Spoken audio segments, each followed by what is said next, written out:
சரி இப்போ ஊழலே இல்ல அப்படின்றீங்க, முற்றிலும் ஊழல் ஒழிஞ்சிருச்சு அப்படின்னு கரூர்ல போயிட்டு நம்ம சிஎம் சார் பேசிட்டு இருக்காங்க. ஒரு பைசா லஞ்சம் இல்ல, ஒரு பைசா ஊழல் இல்ல, வேலையெல்லாம் சும்மா டக்கு டக்கு டக்கு நடக்குது. அதனால லஞ்சம் ஒழிஞ்சிச்சுன்னு சொல்ல முடியாது. ஓரளவுக்கு பரவாயில்ல எதிர்பார்க்கறது ஓரளவுக்கு பரவாயில்ல. முன்னாடி இருந்ததுக்கு இப்போ ஓரளவு கட்டுப்படுத்த எல்லாம் பயப்படுறாங்களா அதிகாரிகள் எல்லாம் வாங்குறதுக்கு? அது ஓரளவு நியாயமா தானே இருக்கு. இப்போ சூப்பர்யா, உன்னை எனக்கு ரொம்ப பிடிச்சிருக்கியா, உன் கட்ஸ் நான் பாராட்டுறியா. இந்த இடத்துல பல அதிகாரிகள் ரொம்ப சொத்து குவிச்சதா ஒரு குற்றச்சாட்டு வந்தது. ஆதித்தை வச்சுக்கிட்டு சும்மா உட்கார்ந்துட்டு இருக்கிய தம்பி, என்ன சாதனை பண்ணிட்டு வந்திருக்க, அடிச்சு கிழிங்கடே. ரெண்டாவது, இதுல நிறைய கையூட்டு வந்திருக்குமோ, இதுல நிறைய பேர் நிறைய சம்பாதிச்சிருக்கிறாங்களோன்னு ஒரு ரிப்போர்ட் வருது. மிகப்பெரிய ஊழல். ஒரு போஸ்டிங்க்கு 25 லட்சத்திலிருந்து 35 லட்சம்.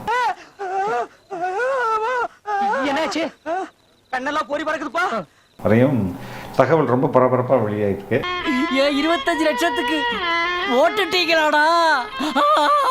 ஆனா இதுல இந்த சில ஊழல் பெருச்சாளிங்க இருக்கும் பாருங்க, திமுக கூட ஒன்னா சேர்ந்துகிட்டு பண்றதுங்க. கொஞ்சம் கூட கூச்சமே இல்லாம இந்த எல்லா பேரையுமே ஏமாத்திருக்கு இந்த திமுக கவர்மெண்ட். ஏண்டா இப்படி திருடி போய்க்கிறியோ? மரியாதை மரியாதை உனக்கு என்னடா மரியாதை? பதில் சொல்லுங்க. எந்த பதிலும் சொல்ல மாட்டா எம்.கே. ஸ்டாலின். தண்டசோறு வேலைக்கு வாயை திறந்து வக்கனையை கொட்டிக்கிறல்ல, வாயை திறந்து பதில் சொல்றானே கேக்குறாருல. அது எப்படி எம்.கே. ஸ்டாலின் மட்டும் எதுக்குமே பதில் சொல்லாம அவர் வாண்ட போயிட்டு வந்து இருக்காரு? என் பக்கத்துல ஒருத்தன் தீஞ்சி போய் உட்காந்து வரான்டா. அந்த ஊழல் பெருச்சாளிகள் என்ன பண்ணுது, இது மாதிரி ஒரு இல்லாத விஷயத்த கசி விடுது. உனக்கெல்லாம் வெக்கமே இல்லையாடா? சோறு தானே திங்கிற. எரிச்சல் வருது உனே, நான் கெட்ட வாரத்துல திக்கி போயிருவேன். அப்புறம் பெத்தம் கொதிக்குது உன்னை பார்க்க. எனக்கு நல்லா புரியுது, திமுக காரங்க கதறி கதறி அழுதுகிட்டு இருக்கீங்க. ஐயோ ரெண்டு ஓட்டை வச்சுதான் நான் சுவாசிக்கிறேன். எங்களால அதுக்கு பரிதாபப்பட முடியும், மனசுக்குள்ள சந்தோஷப்பட முடியும்.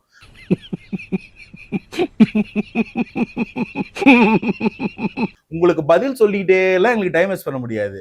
நடந்தது என்னன்னு நாங்க சொல்றோம். நீங்க இதை பண்ணீங்களா அதை பண்ணீங்களா நீங்க முடிவு வச்சுட்டாலும் நாங்க என்னங்க பண்ண முடியும்? சந்தோஷமா அழுங்க, கதருங்க. இன்னும் 5 வருஷத்துக்கு கதறு கதறு கதறு கதறு கதறு தான். நீங்க கல்யாண வீட்டுக்கு போய் அழுங்க, சீமந்த வீட்டுக்கு போய் அழுங்க. இதுக்கு கரூர்ல போய் அழுதுதானே வந்திருக்கீங்கன்றாங்க. நாங்க அழுதது ஐயோ ஐயோ ஐயோ பதவி போச்சுன்னு அழுவல. நாங்க எங்க சொந்தம் போச்சேன்னு துக்கத்துல கண்ணுல தண்ணி வர்றதுக்கும் ஐயோ ஐயோ ஐயோ ஐயோ ஐயோ குளத்துல தோத்துறதுக்கு வித்தியாசம் இருக்கு. நீங்க பண்றது ஐயோ ஐயோ ஐயோ. இப்படி ஆக்கி விட்டாங்களே, தண்டால பழி நாசமா போக. எனக்கு திரும்ப சொல்றேன் madam, you are deeply hurt. குளத்தூர்ல ஆரம்பிச்ச அழுக லண்டன் வரைக்கும் முடியல, அடுங்க. நல்லா கத்தியது கதறியது ஊரை கூட்டியது. மனசை தேத்திக்கங்க, திரும்ப தேர்தலுக்கு வாங்க.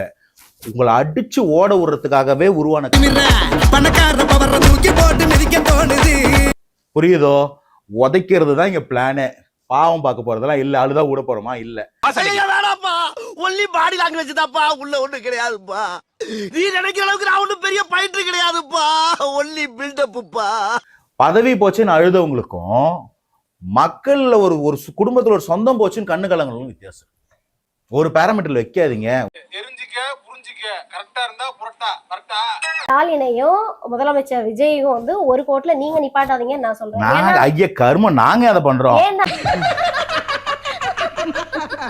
5 வருஷம் ஆண்டவங்க கிட்ட இவ்வளவு பிரச்சனை இருக்கு. நாங்க இந்த 55 நாள்ல இவ்வளவு சரி பண்ணிருக்கோம். இந்த சரி பண்ணத நல்லா இருந்தாங்க, நல்லாட்சி கொடுத்தாங்க நான் சொல்லவே இல்லை சார். காலங்காத்தால உனக்கு குறவழி வரைக்கும் சோத்த போட்டு வண்டியில ஏத்திட்டு வந்ததுக்கு உன்னால என்ன பண்ண முடியுமோ அதை பண்ணிட்டேன். அவங்க தப்பா தான் இருந்தாங்க, அவங்க லஞ்சம் வாங்கினாங்க. அதனாலதான் அவங்களை தூக்கி போட்டு தாவேக்கல்ல சிஎம்மா விஜய் சார உட்கார வச்சிருக்காங்க இல்லையா? வெரி குட்ரா. அது எப்பறம் என்ன பத்திர எல்லா விஷயத்தையும் மிக தெளிவா புரிஞ்சு வச்சிருக்க நீ? அட பேப்பர்ல போடுறானே சொல்றேன். ஆனா நீங்க என்ன எதிர்பார்க்கறீங்க? இந்த 55 நாள்ல எல்லாரும் தமிழ்நாட்டுல தலையில கையால நடக்க ஆரம்பிச்சிருக்கணும், ஏன்னு நடக்க ஆரம்பிக்கலன்னு கேக்குறீங்களா? நக்கல்யா அவனுக்கு யாருமே அப்படி கேட்கல சார். இது வரைக்கும் அது மட்டும் தான் கேட்கல, மத்த எல்லாம் கேட்டீங்க. முடியல முன்னாள் முதலமைச்சர் இப்படி தப்பா பேசினாரு, முன்னாள் முதலமைச்சர் இப்படி பண்ணாரு, முன்னாள் ஆட்சியில வந்து தவறுகள் நடந்துச்சு, இல்ல முன்னாள் ஆட்சியில வந்து இல்ல விஜய் சார் என்ன தப்பா பேசும்போது அது வாங்க, அது விட்டு நான் என்னாச்சு, என்ன தப்பா பேசினாரு அதை விட்டுட்டு எங்கேயோ போயிட்டோம். சொல்லுங்க வாங்க. யாரு பக்கம் சாப்பிடுறது இங்க, கை கழுவுறது அங்க, தண்ணி அங்கதானே வருது. என்ன கிழிச்சாங்க அப்படின்னு ஒரு டேஷ் போட்டு ஒரு வார்த்தையை சொல்றாங்க. கிழிச்சாங்க தான் கேக்குறாரு. ஒரு கிடையாது. பீஃப் அப்படியே ஒரு வார்த்தையை சொல்லாம நான் விட்டுட்டாங்க. தான் சொல்றேன், கிழிச்ச கையை தான் காட்டுறாரு. என்ன கிழிச்சிங்கன்னு தான் கேக்குறாரு.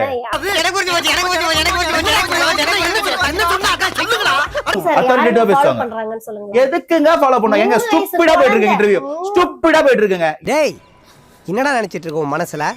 ஏன் ஆளை பார்த்தா உனக்கு அப்படி தெரியுதா, இல்ல என்ன பார்த்தா இப்படி தெரியுதா? பிச்சு புடுவோம் பிச்சு போடலாங்க.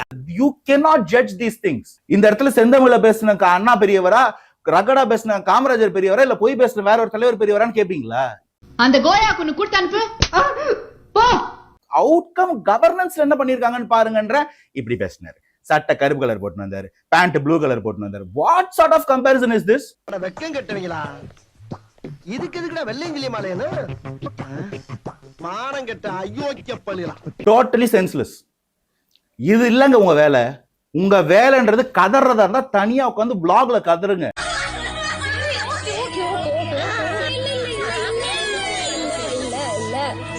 என்கிட்ட கேக்குறீங்கன்னா ஒரு பதில் கேளுங்க, அந்த பதில் நான் சொல்றேன். என்ன அவுட்கம்னு கேளுங்க, நான் அந்த அவுட்கம் சொல்றேன். சும்மா உங்க புலம்பலுக்கு நான் எவ்வளவு நேரம் உட்காந்து பதில் சொல்ல முடியும் நான் கேக்குறேன். போயிட்டு வாங்க.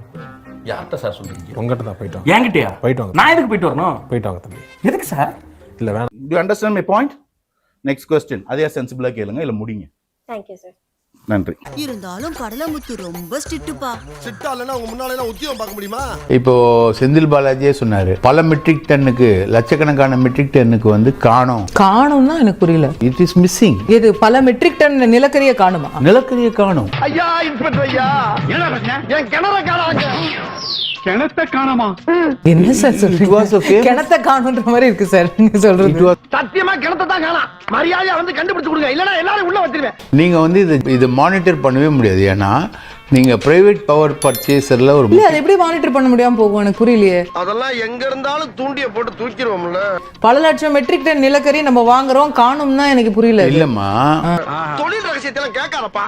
தொழில் ரகசியம் உன்னெல்லாம் இப்படியே விட்டா சரிப்படாது. இந்த பவர் பர்ச்சேஸ்ல சொல்றேன் நான். மெட்ரிக் டன் விட்டுருங்க. பவர் பர்ச்சேஸ்ன்றது நம்ம பவரா வாங்குறது. அதான் டைரக்டா கரண்ட் வாங்குறோம், நிலக்கரி வாங்கல. ஏய் ஃபூல், அவன் நம்மள கலாய்க்கறான்டா.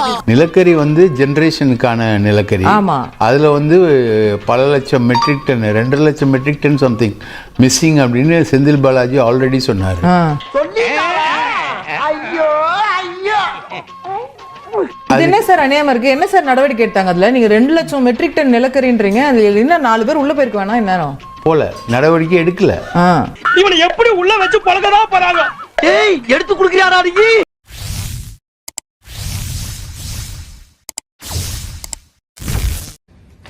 லைக் பண்ணுங்க, ஷேர் பண்ணுங்க, கமெண்ட் பண்ணுங்க, சப்ஸ்கிரைப் பண்ணுங்க. நீங்க மூடிட்டு வாங்க.